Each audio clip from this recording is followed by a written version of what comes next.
rezeki. Oke, jadi kurang lebih masalahnya seputaran harta ya. Nah, ada nggak yang punya permasalahan lain, misalnya kayak keluarga, broken home, atau anak, misalnya nggak ada ya?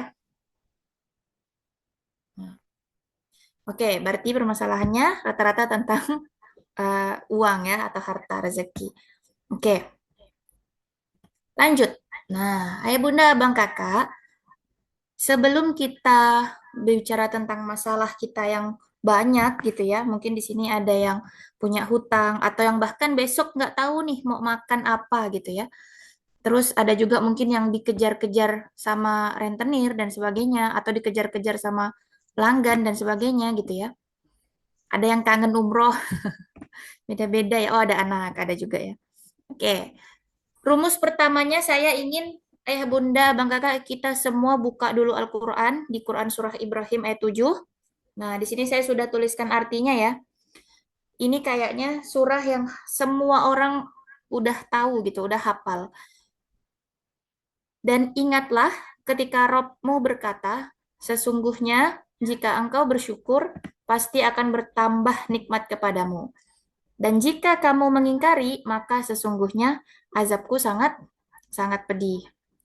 Jadi, ayah bunda bang kakak, hari ini tuh pasti banyak yang masih bisa kita syukuri, bener nggak? Tadi pagi, tadi subuh ya, tadi subuh kita di program Gerakan Sedekah Subuh kembali mengajak ayah bunda abang kakak untuk berinfak kepada saudara-saudara kita di Aceh, di Sumatera. Nah, kebayang nggak abang kakak di sini yang udah punya rumah mungkin ya, yang udah pernah beli kendaraan, nah atau yang udah pernah beli HP aja misalnya kan? Kebayang nggak betapa kita berjuang untuk beli HP, beli motor, beli rumah, lalu semua itu luluh lantak, hilang begitu saja, tersapu oleh banjir gitu. Dan kita berarti harus memulai lagi semuanya dari nol. Nah, ya Bunda Bang Kakak, itulah yang sekarang sedang dihadapi oleh saudara-saudara kita di Aceh sana, di Sumatera sana gitu. Ini belum kalau harus dibandingkan lagi dengan saudara-saudara kita yang di Palestina misalnya. Jadi kita saat ini tuh, kalau saya pribadi ngerasa tuh kayak kita tuh belum ada apa-apanya gitu dengan mereka yang mereka kehilangan semuanya ya Bunda Bang Kakak. Jadi kalau hari ini kita masih punya tempat tinggal, kita masih bisa sekarang ikut Zoom, terus duduk di tempat yang kering, itu luar biasa sekali gitu. Karena di sana teman-teman kita di sana yang mendistribusikan infak ayah bunda abang kakak itu mereka itu basah terus gitu. Kakinya itu walaupun tidur, walaupun istirahat, dimanapun tuh nggak pernah yang benar-benar kering. Nah, kebayang nggak kita tidur dalam keadaan basah gitu ya, terus baju kita juga nggak nyaman. Itu tuh luar biasa banget gitu. Makanya saya ngingetin kepada anak-anak saya di Al-Araf itu, tahun baru ini janganlah kita keluar rumah gitu ya. Janganlah kita apalagi sampai bakar kembang api gitu ya. Harusnya kita tuh punya empati gitu dengan saudara kita di sana yang sedang berduka, kita jangan senang-senang gitu di sini. Nah, jadi bersyukur, cari dan gali terus apa yang bisa kita syukuri. Syukuri, cari alasan kenapa kita harus berjuang, kenapa kita harus bertahan gitu. Kalau tadi kita bahas tentang teman-teman kita di Sumatera atau teman-teman kita di Aceh atau saudara kita di Palestina, yang paling dekat dengan kita nih ayah bunda, di dalam diri kita sendiri. Coba misalnya ayah bunda saya tanya nih ya, mau nggak kalau nih tadi ada yang bilang di sini punya permasalahan hutang. Mau nggak nih ya, kalau misalnya hutangnya dilunaskan sama Allah, tapi matanya diambil dua-duanya. Ada nggak yang mau?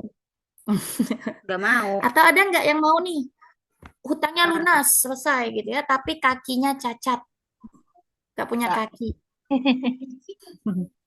nggak mau kan? Nah, Enggak.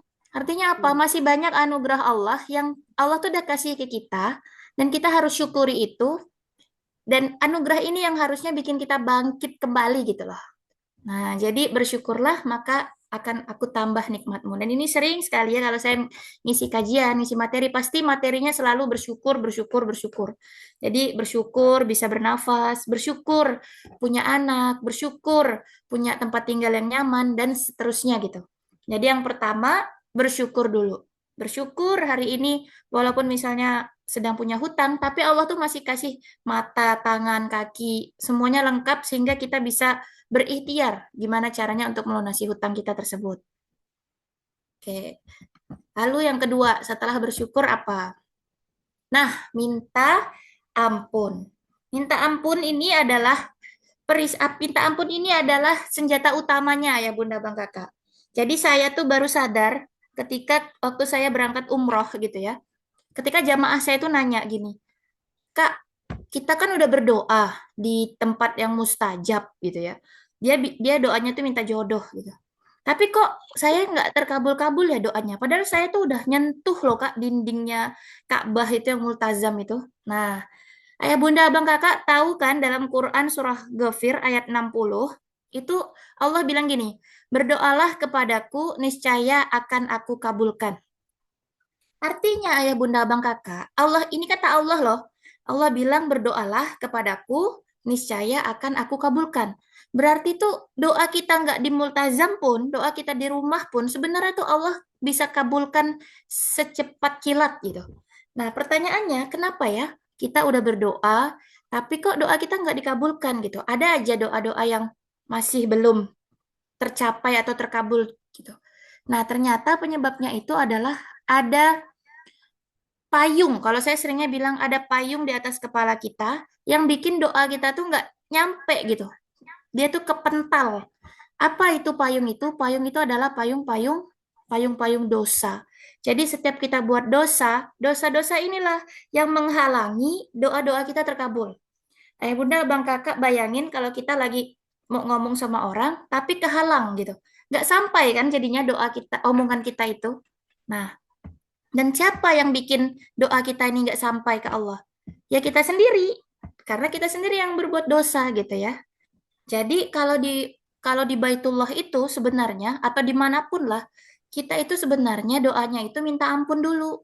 Angkat bendera putih dulu, mohon ampun dengan Allah. Karena kalau payung dosa ini nggak ada, atau misalnya sedikit gitu ya, itu kan lebih cepat gitu doa-doa kita, nggak ada yang menghalangi. Nah, jadi jangan salahkan doa kita yang nggak terkabul, tapi salahkan diri kita sendiri yang menghalangi doa itu dengan dosa-dosa kita. Nah, makanya sebelum kita berdoa, minta ampun. Apalagi sekarang kita ada di bulan Rajab ya, Ayah Bunda, di mana bulan ini tuh bulannya penuh ampunan, bulan di mana setiap amalan dilipat gandakan. Maka banyak-banyaklah minta ampun.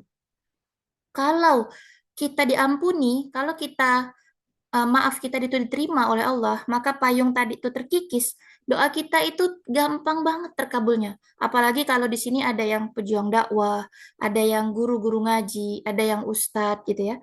Itu lebih cepat terkabulnya karena dosa-dosanya tidak menghalangi doa-doa tersebut. Caranya gimana, Kak? Minta ampun ini. Ya minta ampun itu kalau dengan manusia kita harus minta maaf dengan orang yang pernah kita kita zolimi atau kita berbuat salah dengan dia. Tapi kalau dengan Allah kita minta ampunnya dengan Allah dan berjanji tidak akan mengulanginya kembali. Nah, maka daripada bikin list doa yang banyak gitu ya, tapi terhalang oleh payung dosa tadi, lebih baik perbanyak dulu minta ampun, perbanyak dulu istighfarnya gitu. Makanya di Riyadhah 40 hari kita, salah satu amalannya tuh ada istighfar 100 kali. Rasulullah aja yang nggak punya dosa gitu ya, maksum gitu, itu beristighfar, minta ampun terus kepada Allah. Apalagi kita yang dosanya banyak banget gitu, nggak ada, kayaknya tiap hari ada aja dosanya. Kalau saya tanya hari ini ada nggak yang nggak berbuat dosa dari tadi bangun tidur sampai sekarang? Apakah ada di antara kita yang tidak berbuat dosa seharian ini gitu? Nggak Kayaknya ada. kita kayaknya ada aja gitu kan. Nah, makanya Ada. wajar kan kalau doa doa kita tuh nggak nyampe. Jadi bukannya Allah nggak ngabulin, tapi nggak sampai ke Allah karena kepantul atau ketahan sama dosa-dosa kita. Makanya kenapa biasanya banyak orang suka minta doain sama anak kecil itu ya. Karena katanya kan anak kecil itu nggak ada dosa, ya kan? Anak kecil tuh belum ada dosanya. Coba minta doain sama anak kecil tuh. Suami saya paling sering tuh minta doain sama anak-anak tuh. Doain ayah ya, misalnya lagi sakit terutama. Supaya cepet sehat. Didoain kan sama anak tuh.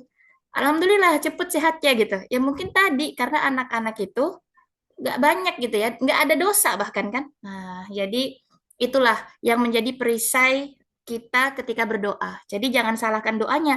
Mau kita udah sampai ke Baitullah juga, kalau kita udah ke Multazam pun, kalau doa kita terhalang oleh dosa kita, ya nggak akan sampai gitu sih.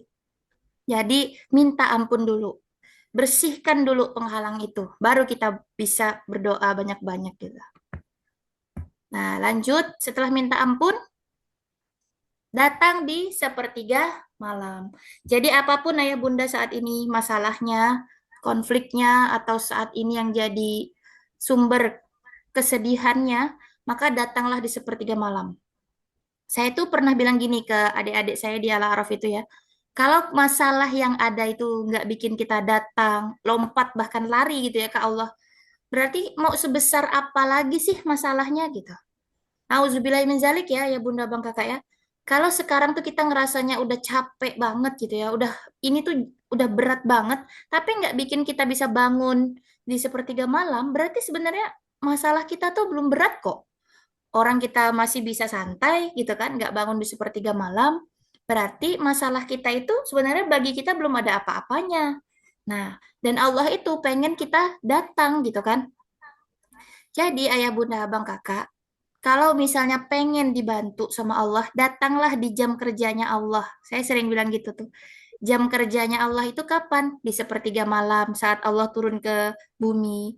Nah, kalau Dewa Eka tuh pernah bilang gini, kalau ada orang punya impian, tapi dia punya impian nih, misalnya pengen umroh, tapi dia nggak datang ke sepertiga malam untuk berdoa untuk biar bisa umroh, maka dia tuh bohong sebenarnya. Dia nggak pengen umroh. Buktinya dia nggak datang terus di sepertiga malam minta sama Allah. Dia nggak bener-bener pengen gitu.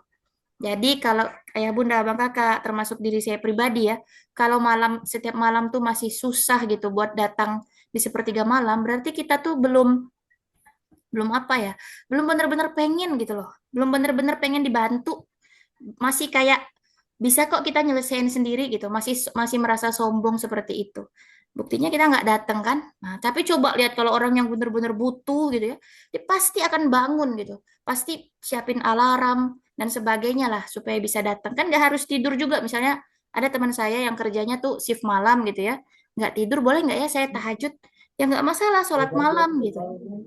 Jadi nggak harus juga harus udah tidur gitu. Yang penting datang di sepertiga malam itu, sholat taubat, sholat hajat, minta sama Allah di situ gitu. Nah, lalu datang-datang itu jangan langsung nodong. Ini ya kemarin saya dapat di Riyadhah 40 hari itu bagus banget ya. Jadi salah satu member kita di Riyadhah 40 hari itu bilang gini, kita tuh kenapa sih kalau berdoa itu selalu langsung nodong? Jadi kayak, ya Allah, lunaskan hutang hamba gitu ya. Ya Allah, datangkan rezeki sekian sekian sekian sekian gitu. Atau ya Allah datangkan pelanggan, datangkan pembeli. Jadi kita tuh langsung nodong. Nggak pernah nggak pernah muji-muji Allah dulu, minta maaf dulu gitu ya. Jadi secepat kilat gitu. Kayak kita kalau misalnya sebagai anak datang ke orang tua tuh langsung, Pak, minta duit dong 100.000. Nah, sama ada anak satu lagi yang datang ke bapak tuh mijit-mijit dulu. Pak, capek nggak hari ini, Pak? Bapak ganteng deh hari ini. Nah, gitu.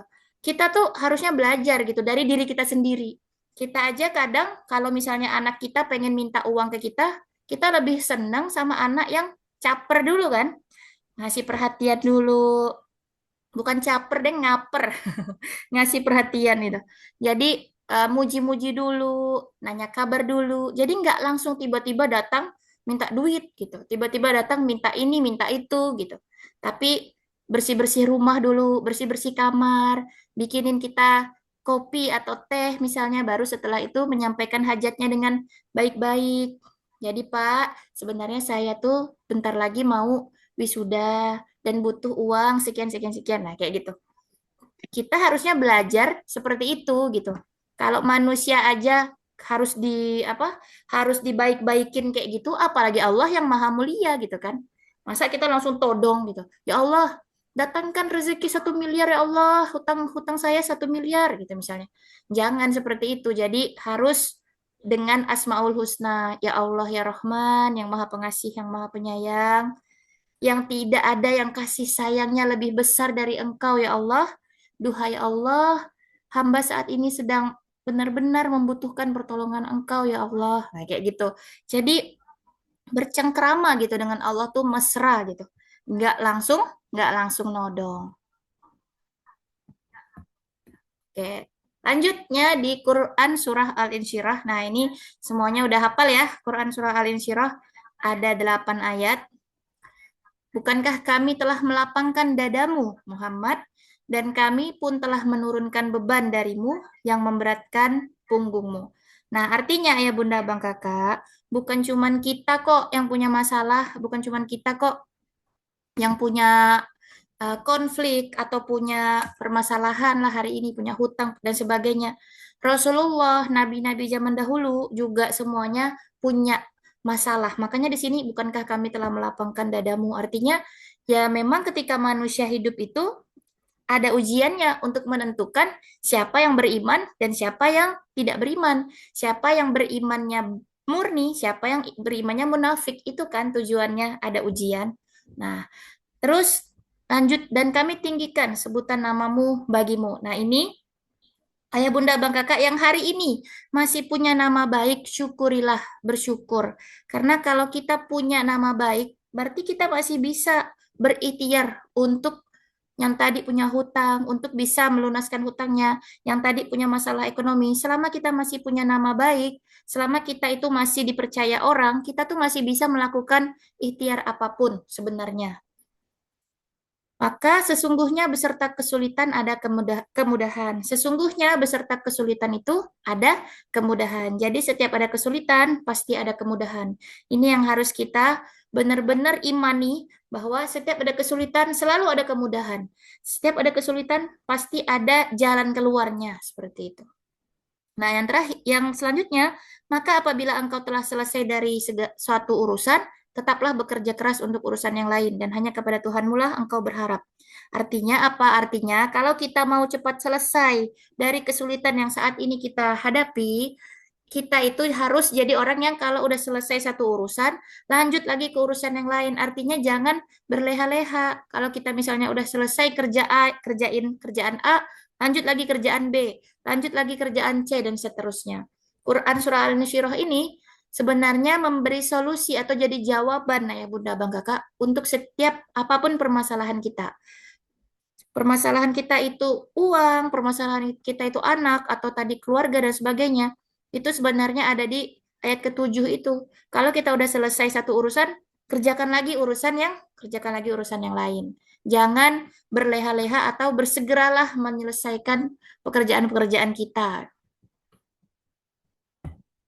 Nah, lalu caper sama Allah. Jadi, terlalu mudah bagi Allah untuk menyelesaikan urusan-urusan kita. Tapi ayah bunda yang lebih penting daripada urusan-urusan kita selesai itu apa? Yang lebih penting itu adalah ridho Allah. Jadi bukan cuman minta Allah selesaikan masalah kita, bukan cuman hutang selesai atau jodoh datang atau misalnya pengen anaknya berbakti kepada orang tua, bukan. Tapi bagaimana caranya agar Allah itu ridho dengan kita, Allah izinkan hidup kita bahagia, sehat, tenang, dan berkah. Itu yang jauh lebih mahal ya Bunda, Bang Kakak. Kalau Allah mau, malam ini juga kita bisa langsung, kalau yang punya hutang ya, kalau Allah mau malam ini, tiba-tiba yang orang yang kita hutangin itu nelpon gitu.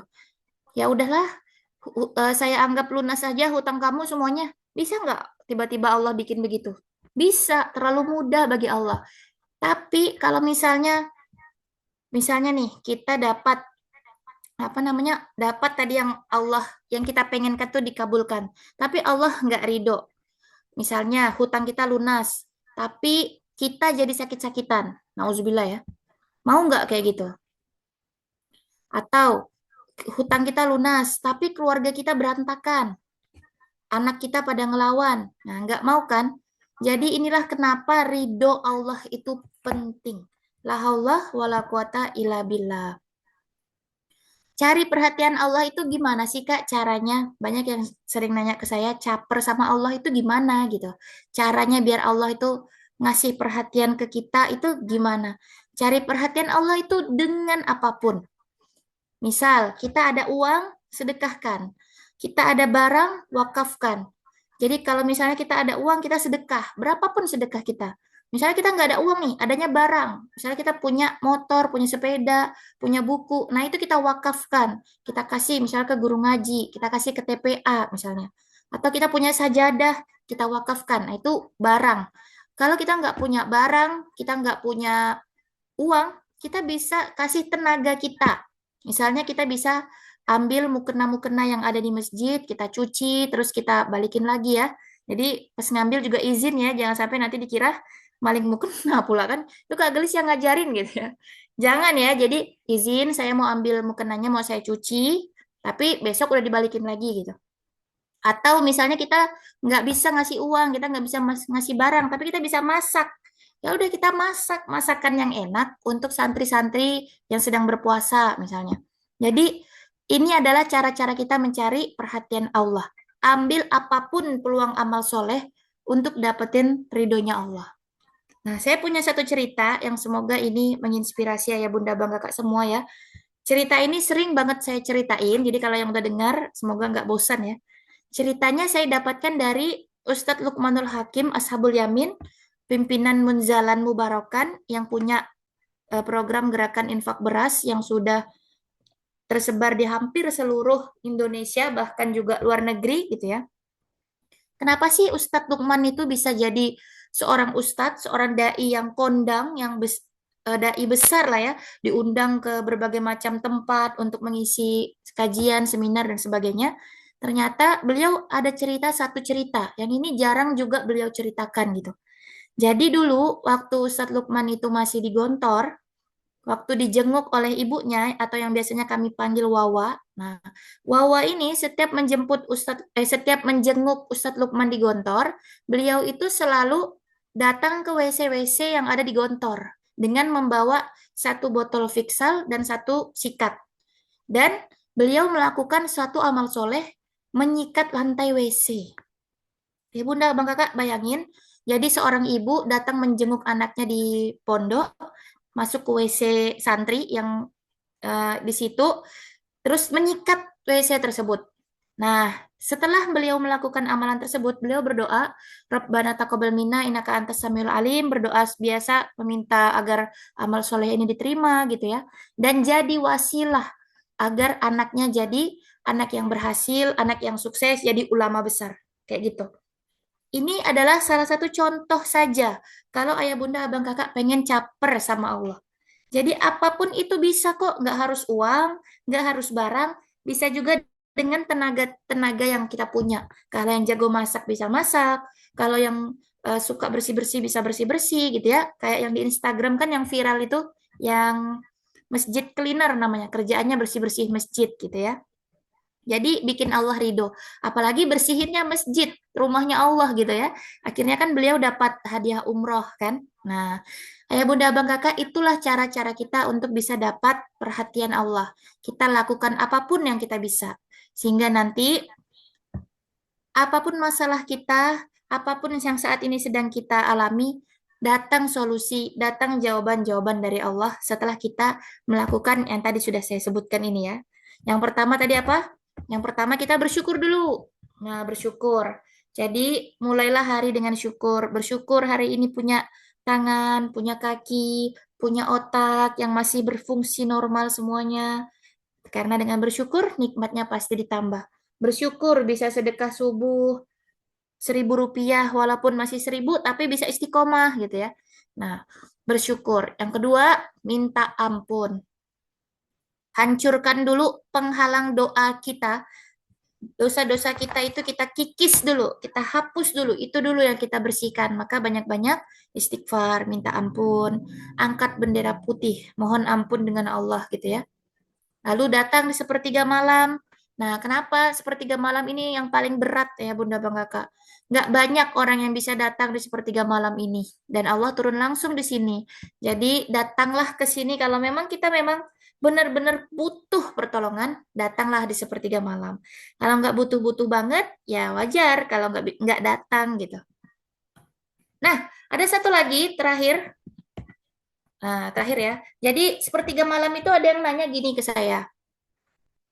Kak, saya kan haid. Jadi saya nggak sholat, nggak bisa sholat. Jadi saya nggak datang dong tahajud. Maksudnya saya nggak bangun dong di sepertiga malam. Nah, jadi ada cerita, ini kisah nyata ya, dari salah satu jamaah umroh saya.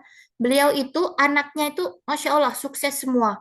Ada yang kerja di luar negeri, ada yang punya pondok gitu, jadi kiai. Terus pokoknya anaknya tuh sukses semua, bahkan bisa mengumrohkan ibunya itu setiap tahun tuh berkali-kali, mengumrohkan guru-guru ngaji juga. Intinya kalau secara duniawi kita lihat sekilas tuh sukses banget gitu ya. Lalu kerjaan saya, nah salah satu amalan saya itu adalah tiap ketemu orang, saya selalu bertanya, apa amalan rahasia orang tersebut? Terus kemudian beliau bilang, amalan rahasia saya apa ya? Nggak tahu saya lah. Tapi akhirnya saya korek-korek terus. Akhirnya beliau bilang, mungkin karena saya nggak pernah lewat di sepertiga malam kali Kak Gelis katanya. Oh iya Bunda, berarti tiap malam tahajud ya? Bahkan ketika saya haid. Terus saya kaget, loh ketika haid Bunda juga bangun di sepertiga malam. Bukannya lagi nggak sholat gitu. Lah, emangnya kita kalau mau datang di sepertiga malam atau datang ke Allah itu harus sholat katanya. Emangnya ibadah itu hanya sholat? Nah, di situ saya ketampar banget gitu ya. Iya ya, kok saya selama ini mikirnya tuh gini kalau saya ya, ini saya yang dulu nih.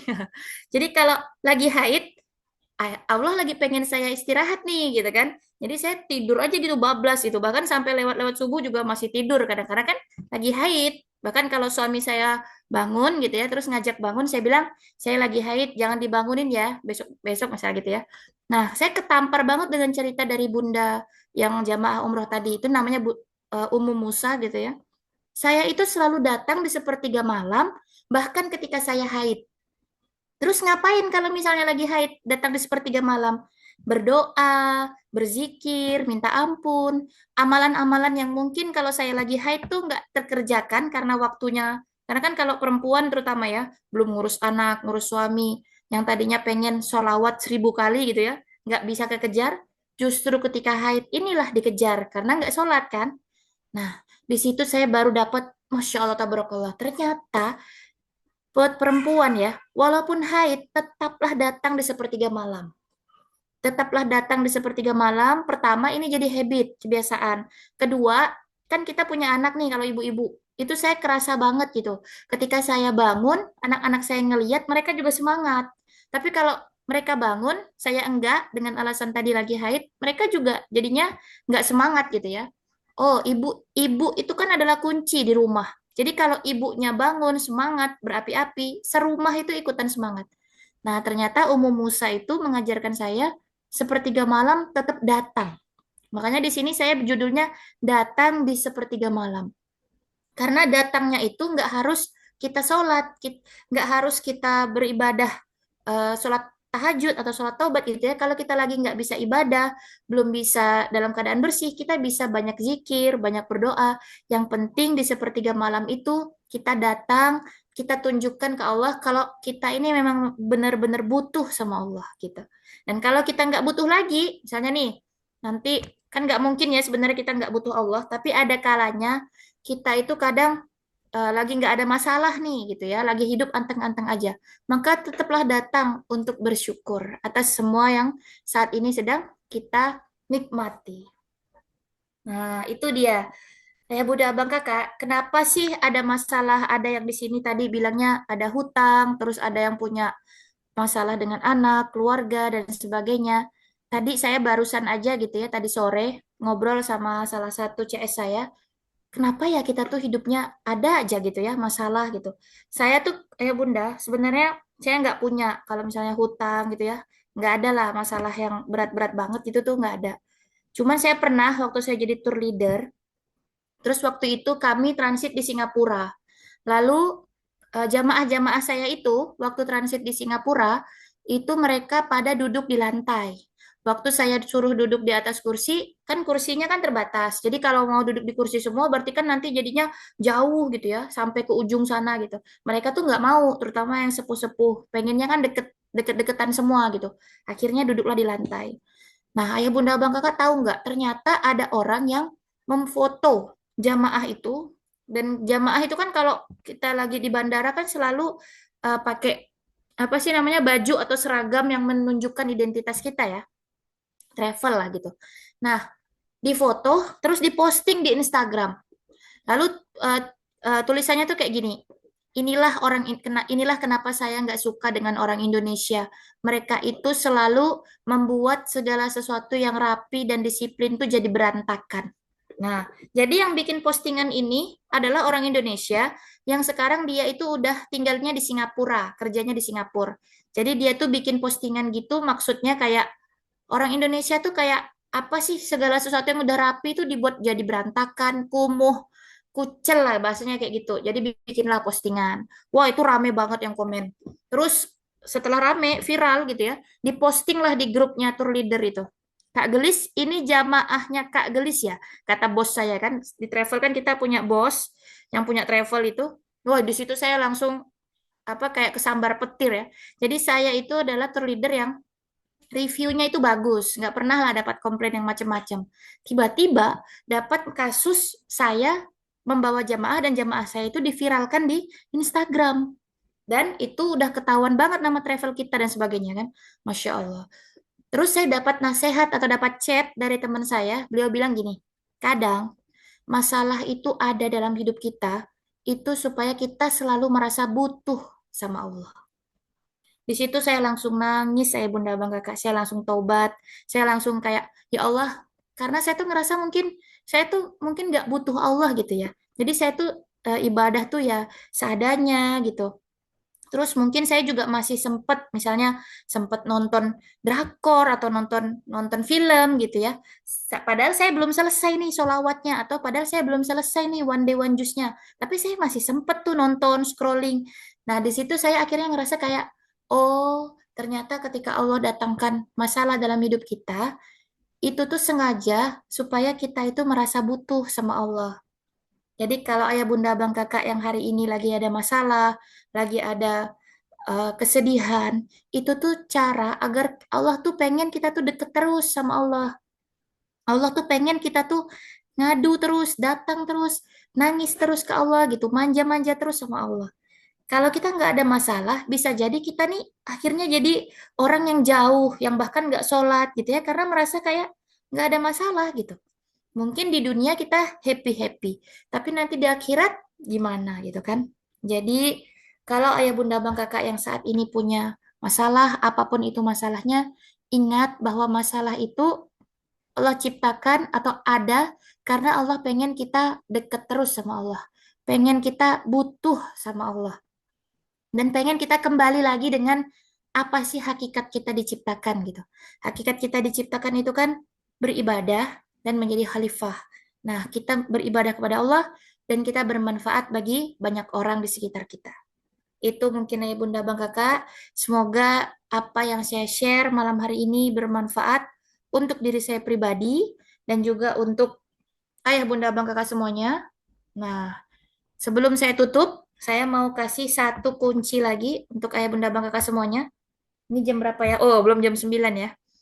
Jadi, salah satu amalan atau rahasia yang sering saya lakukan untuk bikin hati saya lebih tenang. Nah, bentar kita stop share dulu. Oke. Nah, saya itu sekarang sedang melakukan ini nih. Ada namanya The Living Quran Journal. Jadi menghidupkan Al-Quran, menggapai keajaiban. Kalau ayah bunda abang kakak di sini yang belum ikut grup Riadoh, saya sarankan ikut grup Riadoh. Nanti gimana caranya Kak untuk grup ikut Riadoh? Tanya ke kakak-kakak admin yang ada di grupnya masing-masing. Waktu dapat info Zoom ini kan pasti dari grup kan. Nah, di grup itu kan ada admin. Tanya sama kakak adminnya, gimana caranya biar masuk grup Riadoh. Grup Riadoh itu grup untuk kita 40 hari istiqomah mengejar atau mendapatkan keajaiban Allah. Di situ nanti kita saling mengingatkan, saling memotivasi tentang amalan-amalan yang kita lakukan untuk mendapatkan perhatian Allah. Nah, terus kalau yang udah masuk grup Riado, ada satu lagi amalan yang ini insya Allah bisa jadi penguat untuk ayah bunda abang kakak yang saat ini sedang punya punya masalah apapun permasalahannya. Ada namanya The Living Quran Journal. Jadi di sini ada buku. Nanti buku ini bisa kita isi selama 40 hari itu. Challenge 40 hari. Nah, kita isi. Kenapa saya melakukan atau menyarankan ayah bunda bang kakak ngisi buku ini atau mengaplikasikan ilmu ini supaya lebih merasa lebih kuat dan bisa dapat banyak jawaban serta banyak kekuatan yang itu langsung dari Al-Qur'an. Karena ini namanya adalah the living Quran. Jadi Quran yang hidup dalam kehidupan kita dan bagaimana kita menghidupkan Al-Quran dalam kehidupan kita. Di sini nanti ayah bunda abang kakak akan dapat panduannya. Harus ngapain aja sih? Jadi banyak yang nanya ke saya, yang chat Kak Desanti apalagi ya banyak banget gitu. Kak, saya tuh baru baru banget belajar agama. Gimana saya sholat tahajud apa? Sholat hajat aja saya tuh nggak tahu. Sholat hajat itu kapan, berapa rakaat, dan harus baca apa. Nah, itulah kenapa saya menyarankan ayah bunda bang kakak punya buku ini atau nanti langsung isi buku ini setiap harinya supaya nanti ada panduannya harus seperti apa, bagaimana caranya. Itu nanti ada juga barcode ya di sini. Ini bisa di-scan. Kan semuanya punya handphone ya. Berarti nanti bisa nyeken di sini untuk dapat banyak sekali jawaban-jawaban atas setiap permasalahan yang sedang dihadapi. Nah, nanti ini sepaket, ada buku dan juga ada ini Al-Quran yang kemarin Kak Desanti udah buka gitu ya. Terus juga di grup juga udah sering kita kita ambilin ayatnya. Nah, di sini Ayah Bunda Bang Kakak ada ayat-ayat tentang bahagia, takut, sedih, marah, dan jenuh. Jadi kalau Ayah Bunda sekarang nih, misalnya saya nih, kalau dicoba ya, saya tuh sekarang lagi takut misalnya. Maka kita bisa ambil salah satu ayat yang ada di dalam JER ini, yang ini itu dibuat oleh Profesor Dr. Al-Quran S3 Al-Quran atau dia ini memang ahli tafsir dan ahli Al-Quran, jadi nggak sembarangan. Kenapa kita nggak buka Al-Quran aja, Kak? Misalnya kita buka Al-Quran nih, acak. Kalau dulu saya gitu ya, buka Al-Quran, acak, terus baca gitu ya. Nah, kalau kita buka Al-Quran, acak, terus kita baca, kita bisa jadi nggak paham.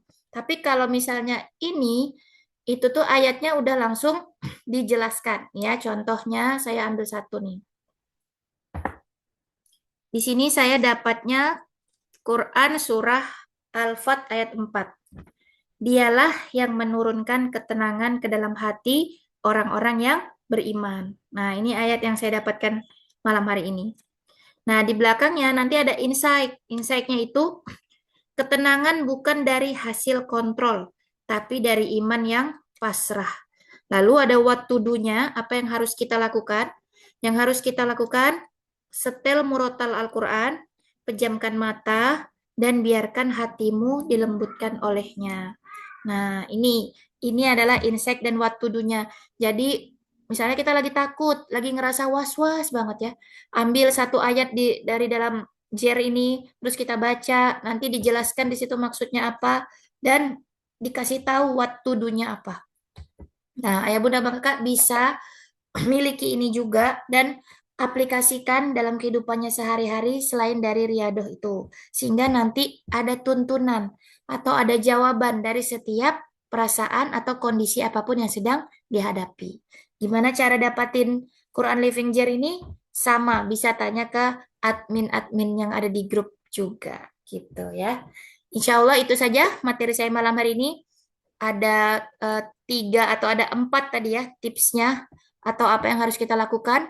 Yang pertama adalah bersyukur, lalu minta ampun, datang di sepertiga malam, dan yang terakhir caper sama Allah.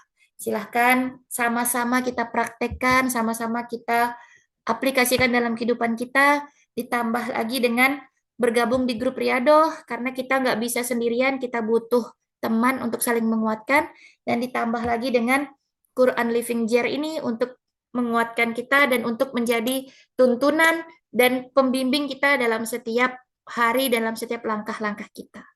Demikian dari saya, kesempurnaan itu datangnya dari Allah, kesalahan dan kehilafan atau kekurangan, kelemahan itu datangnya dari diri saya pribadi.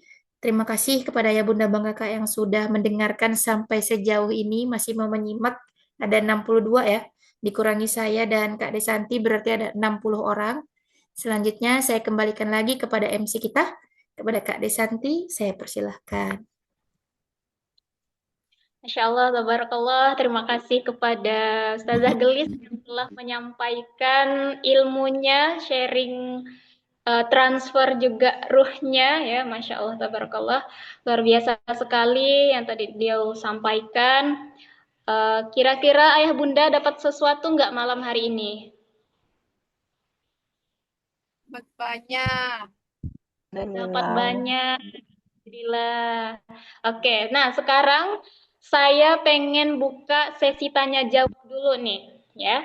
Uh, boleh deh untuk 3 penanya deh, ya. 3 penanya. Silahkan yang mau bertanya, baik lewat chat ataupun lewat langsung ngomong. Nah, buka mic-nya. Kemarin tuh di grup atau japri saya tuh banyak sekali yang bertanya. Banyak sekali yang curhat ya. Setiap hari curhatin Izin utang. Ustazah mau bertanya. Nah, itu tuh banyak sekali. Nah, ini kesempatan ini. Oke, tadi siapa yang berbicara? Ada laki-laki.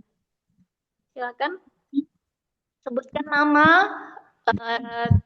domisilinya, dan sebutkan pertanyaannya. Izin Ustazah, izin bertanya. Saya Yosef. Ya, silakan Pak Yosef. Untuk pertanyaannya terkait apa? Terkait permasalahan hidup, Bu Ustazah. Mungkin lebih langsung saja ke pertanyaan.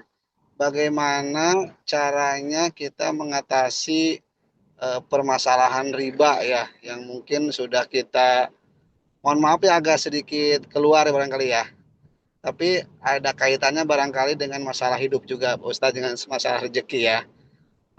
Tapi terkait ini riba yang pernah kita lakukan dan bagaimana cara mengatasinya dan untuk mentaubatinya. Terima kasih Bu Ustazah. Assalamualaikum warahmatullahi wabarakatuh. Waalaikumsalam warahmatullahi wabarakatuh, Pak Yosef. Oke, mau langsung dijawab atau pertanyaannya dibacain dulu semuanya nih, Ustazah nih? Boleh, kalau langsung jawab aja takut saya lupa. Siap, siap. Riba itu. Oke, jadi tadi pertanyaannya Pak Yosef ya. Yosef.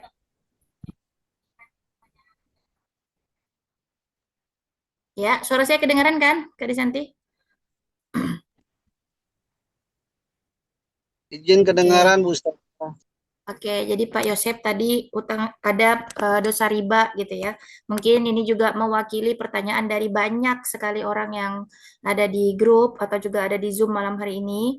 Jadi kalau misalnya kita punya riba gitu ya, hutang riba, bagaimana caranya kita minta ampun dan minta pertolongannya? Allah gitu ya, hampir nyerah dengan hutang riba saat ini ya, Masya Allah ya.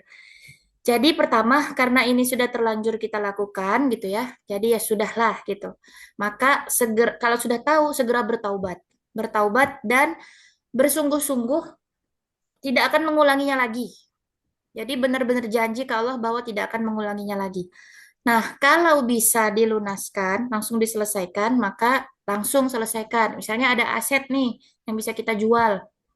Karena gini, banyak orang tuh kayak, saya tetap mau lanjut nyicil aja Ustazah, karena kalau saya langsung lunaskan, nggak ada uangnya misalnya.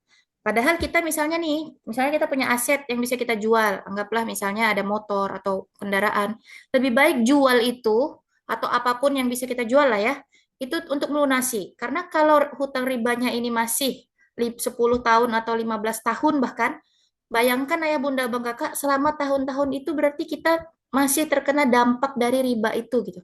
Maka semakin cepat selesai kan semakin semakin bagus gitu kan, semakin tenang hati kita.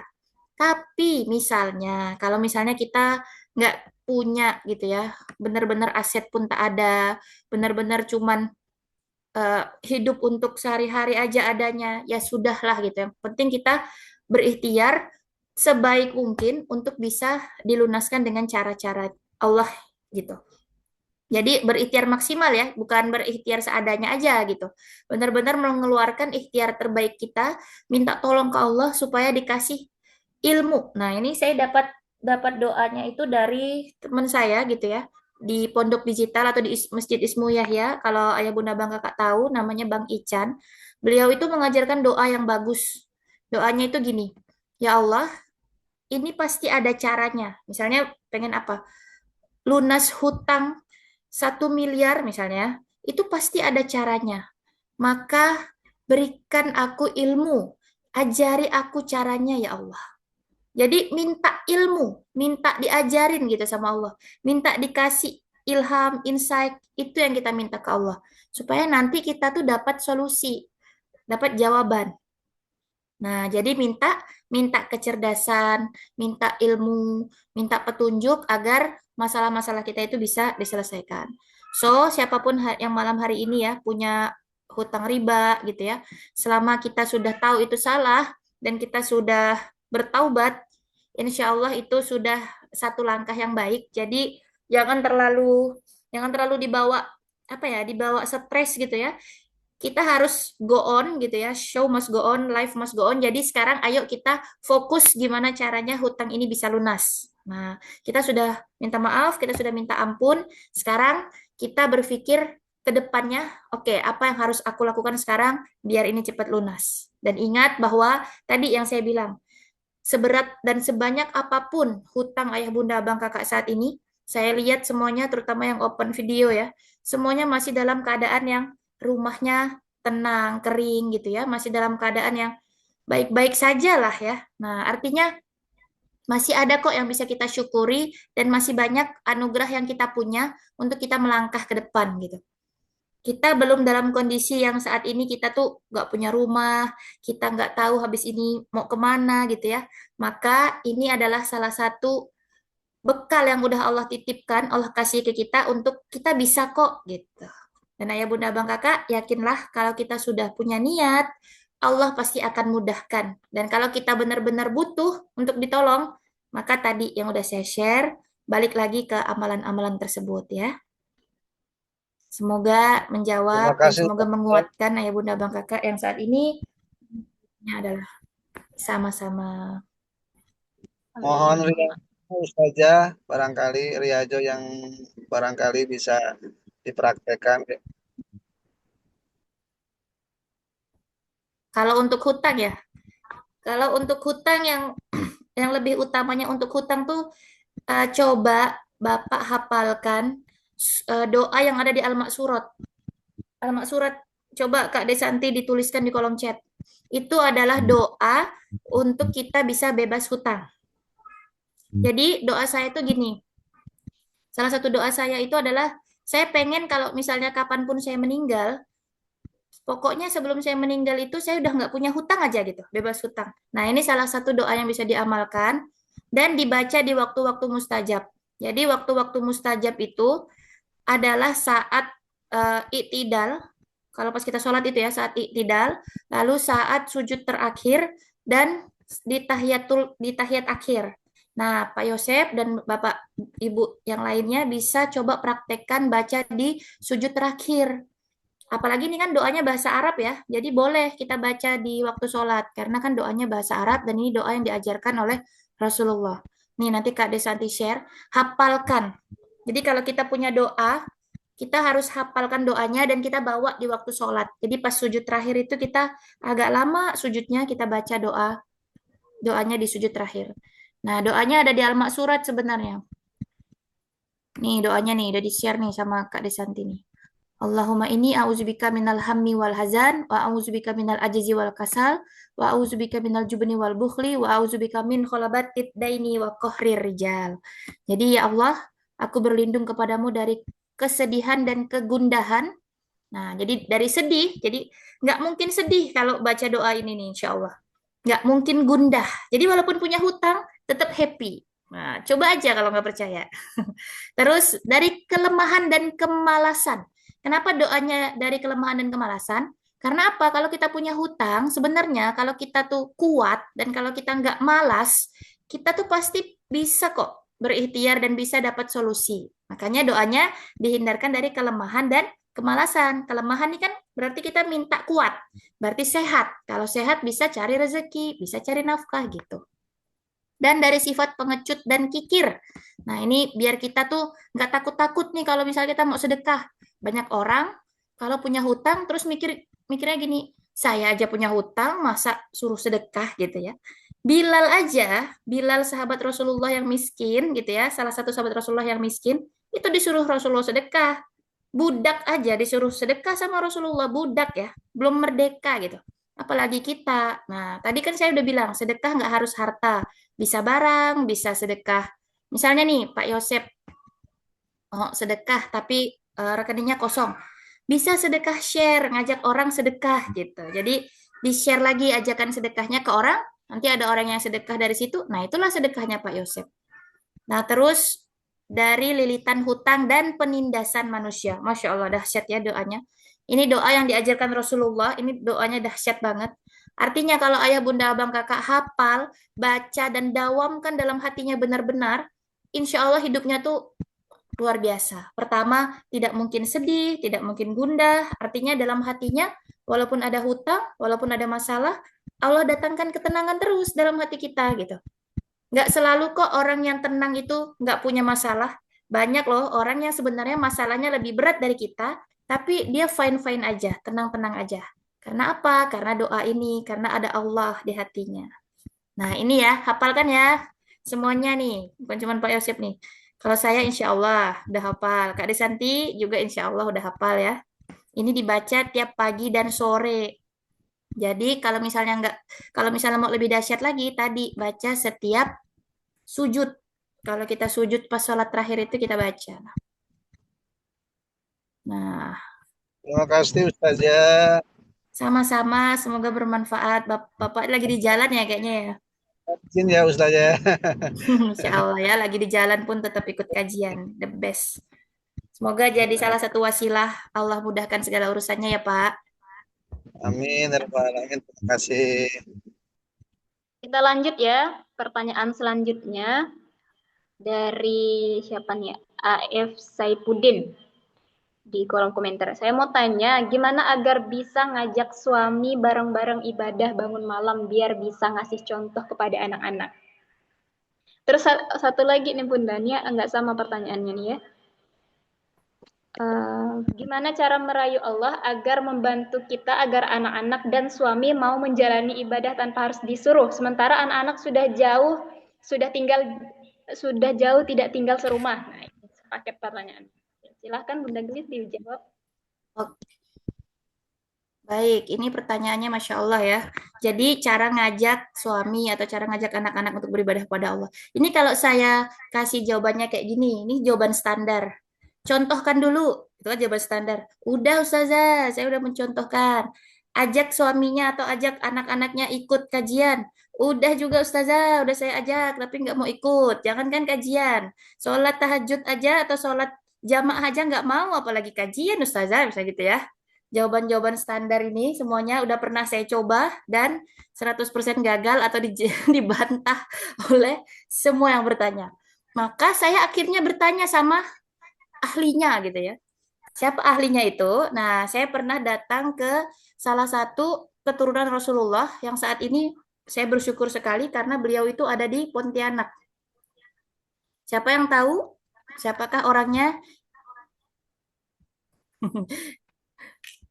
Nah, jadi ada salah satu keturunan Rasulullah yang kalau Ustadz Abdul Somad, Ustadz Hadi Hidayat, terus Ustadz Khalid Basalamah, siapapun orang-orang penting, orang-orang besar datang ke Pontianak pasti mengunjungi rumah beliau ini.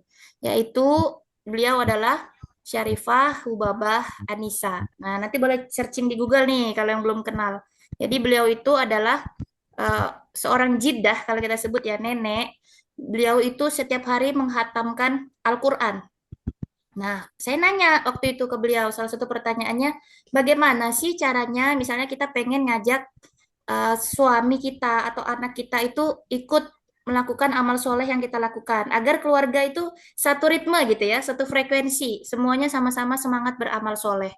Tadi, jawaban-jawaban standar yang saya jawab tadi, saya yakin ayah bunda abang kakak juga udah tahu itu mah jawabannya.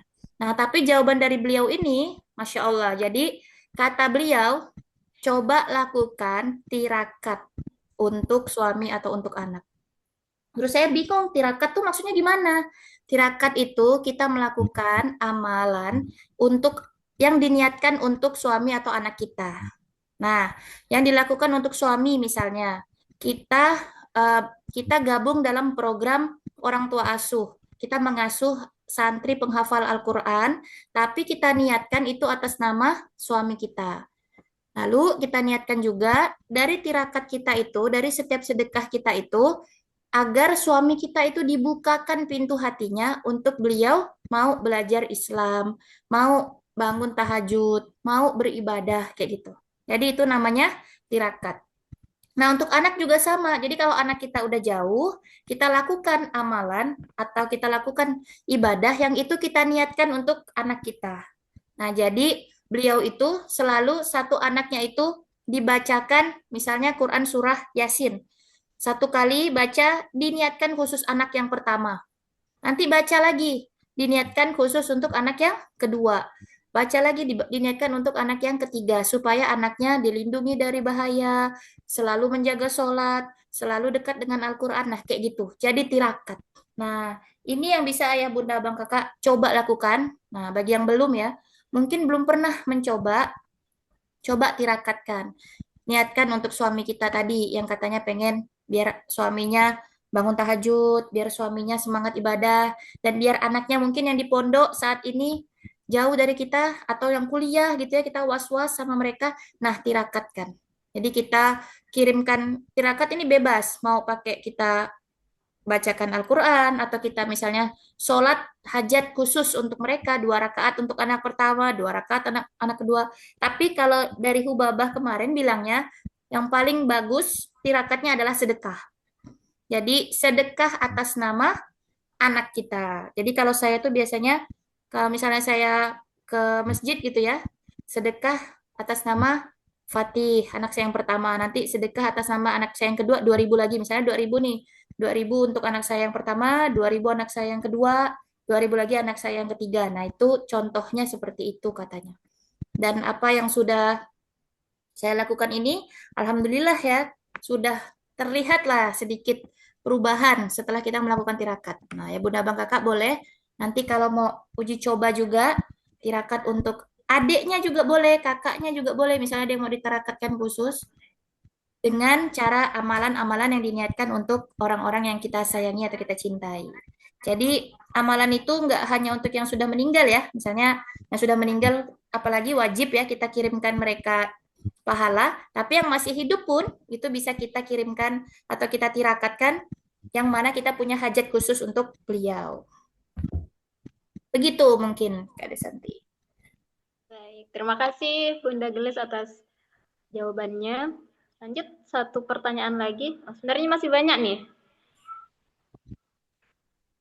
Ya, oke. Ini nanti pertanyaan yang banyak ini sebenarnya bisa ditanyakan di grup. Ada Ustazah Desanti, ada Ustazah Nanda yang bisa menjawab ya.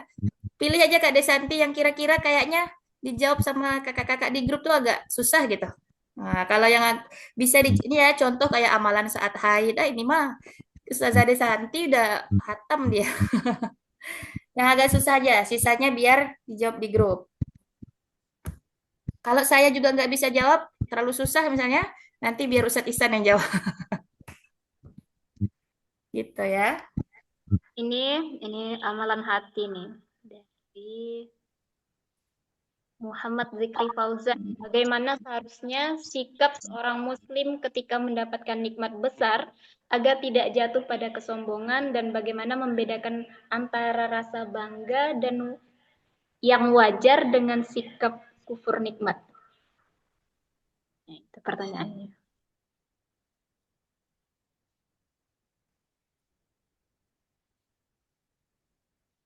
Bagaimana seharusnya sikap seorang muslim ketika mendapatkan nikmat besar agar tidak jatuh pada kesombongan, dan bagaimana membedakan antara rasa bangga yang wajar dan sikap kufur nikmat. Masya Allah. Sekali disuruh yang berat, berat-berat sekali dikasih. Nah, jadi kalau pertanyaannya tentang hati ini, yang paling tahu hati kita ya sebenarnya diri kita sendiri, ya kan? Jadi kalau sikap seorang muslim ketika mendapatkan nikmat besar, nggak harus besar ya, nikmat kecil pun, pertama ya tadi bersyukur dengan mengucapkan alhamdulillah dan menjaga nikmat tersebut. Misalnya kita dapat nikmat anak yang soleh misalnya kan, atau kita dapat nikmat anak berarti menjaga anak tersebut. Kita dapat nikmat harta berarti kita jaga harta tersebut, dijaga dari hisap. Bagaimana caranya? Kita zakatkan, kita infakkan, kita gunakan untuk keperluan yang baik-baik. Misal kita dapat nikmat pergi umroh misalnya ya, nah terus nanti takutnya jadi kayak apa tadi, sombong misalnya, maka kembalikan semuanya itu kepada niat kita. Dan niat ini ya Bunda Bang Kakak bisa bisa bergeser dalam hitungan detik saja, bisa bergeser. Yang tadinya niatnya bikin postingan supaya orang bisa melepas rindu dengan Baitullah gitu ya. Tiba-tiba karena ngelihat postingan kita banyak yang nge-like gitu ya, tiba-tiba berubah niatnya. Itu bisa. Maka selalu luruskan niat kita. Selalu istighfar, luruskan niat kita lagi supaya jangan sampai keplecok atau jangan sampai menclong ke arah yang salah gitu. Bagaimana membedakan rasa bangga yang wajar dan sikap kufur nikmat? Jadi sebenarnya rasa bangga itu wajar kalau kita mencapai sesuatu atau mendapat sesuatu, kita merasa senang, itu wajar. Yang tidak senang, yang tidak wajar itu adalah ketika kita berlebih-lebihan. Maksudnya gara-gara itu kita terus nanti ceritakan kemana-mana gitu ya. Terus kita nggak berbagi kebahagiaan dengan orang lain. Nah, jadi supaya dia tidak kufur nikmat, gini, caranya tuh gini, kalau kita bahagia, kita memastikan kebahagiaan ini juga bisa dirasakan oleh orang lain. Nah, itu sebenarnya standarnya. Misal, kita bahagia ketika kita dapat uang, maka bagikan kebahagiaan ini kepada orang lain, orang di sekitar kita, supaya itu jadi, supaya itu kita bisa mensyukuri bahwa kita bersyukur, maka kita bagikan lagi ke orang. Atau misalnya kayak suami saya tuh dia suka ngasih surprise, maka salah satu amalan amalan rahasia yang jadinya nggak rahasia lagi karena saya udah bocorkan gitu ya. Dia tuh suka ngasih surprise ke orang, yang itu tuh orang tuh nggak expect. Contoh, misalnya dia lagi keluar dari mall. Keluar dari mall itu kan kita bayar parkir kan, tukang parkir ke apa loket parkir itu kan.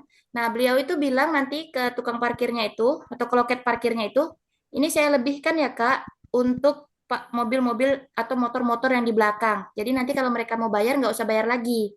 Masalah nanti yang jaga loket itu amanah atau enggak itu urusan belakangan ya.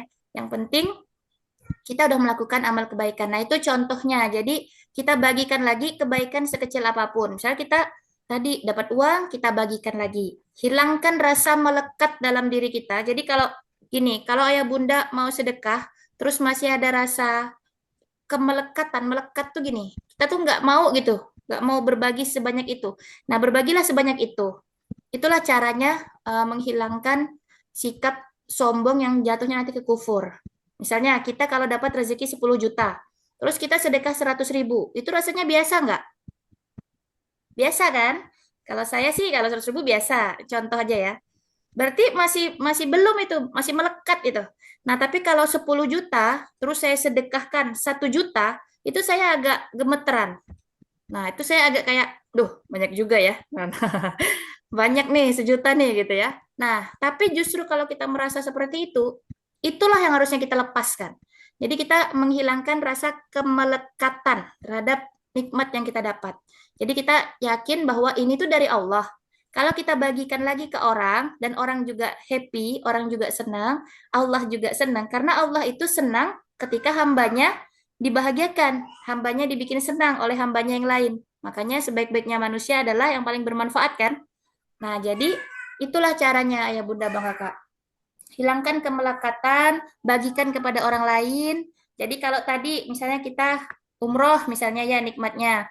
Lalu kita bagikan kebahagiaannya itu bukan cuma posting-posting. Nah, tapi kita juga siapa nih yang mau titip doa, saya doakan, yang mau titip salam ke Rasulullah, saya bantu sampaikan kayak gitu. Kalau ke tetangga, ke teman-teman, saudara, kita bawakanlah oleh-oleh kayak gitu.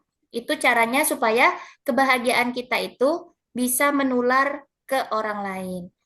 Kayak gitu. Dan semuanya balik lagi ke hati kita, kita yang lebih tahu mana yang itu sebenarnya kita udah mulai agak ke ranah sombong, mana yang itu benar-benar kita nggak sombong gitu, itu kita tahu sebenarnya. Nah, maka kalau kita merasanya udah salah, istighfar dan berbanyaklah memohon ampun dan luruskan niatnya lagi gitu ya. Udah ya Kak Desanti? Siap. Masya Allah ya. Sudah terjawab ya Bang. Apa ini namanya? Bang Zikri Fauzan. Fauzan ya. Sudah terjawab. Alhamdulillah.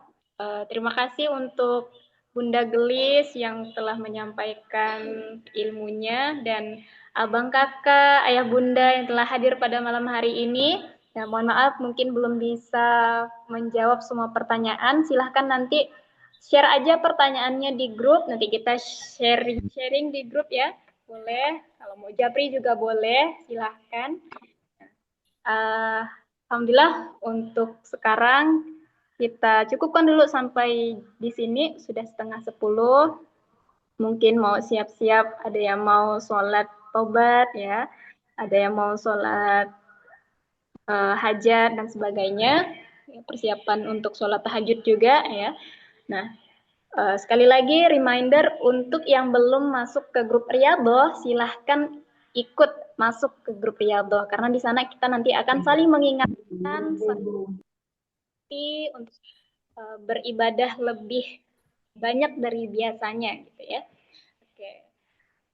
Untuk menutup kajian kita pada malam hari ini, marilah kita sama-sama melafazkan hamdalah, alhamdulillahirabbil alamin, dan disempurnakan dengan doa kifaratul majlis. Subhanakallahumma wa bihamdika asyhadu an la ilaha illa anta astaghfiruka wa atubu ilaik. Ya, saya tutup. Assalamualaikum warahmatullahi wabarakatuh. Waalaikumsalam Waalaikumsalam warahmatullahi warahmatullahi wabarakatuh. wabarakatuh. Salam. Terima kasih semuanya. Terima kasih. Assalamualaikum warahmatullahi wabarakatuh.